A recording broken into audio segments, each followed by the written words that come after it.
চোর যদি চিন্তা করে আমি জীবনে চুরি করবো না, আমি আমার নীতিতে ঠিক থাকবো, তাইলে এই দেশের পুলিশ লাগে? ডাকাত যদি চিন্তা করে যে আমি আর ডাকাতি করবো না, তাহলে তার জন্য কি আর পুলিশ লাগে?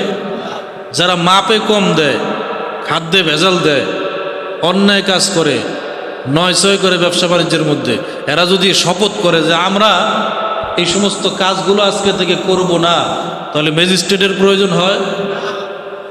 আর ভাই নিজের জন্য নিজেই তো আইনের লোক আমি, ঠিক না ভাই? ঠিক, নিজের আইন নিজেই ঠিক করতে পারি। প্রত্যেকটা মানুষ নিজের জন্য নিজে আইনজীবী, নিজের জন্য। আমার কথা কি বুঝতে পারতেছেন? প্রত্যেকটা মানুষ নিজের জন্য নিজে কি আইনজীবী। যদি সে চিন্তা করে যে আমি আমার মতো ঠিক হয়ে যাব, আমি আমার আল্লাহর কোরআন অনুযায়ী আমার জীবনটাকে আমি সাজাবো, আল্লাহ তো এই কোরআনটা নাজিল করছে আমার জন্য, আমি মানুষ, আমি তার বান্দা।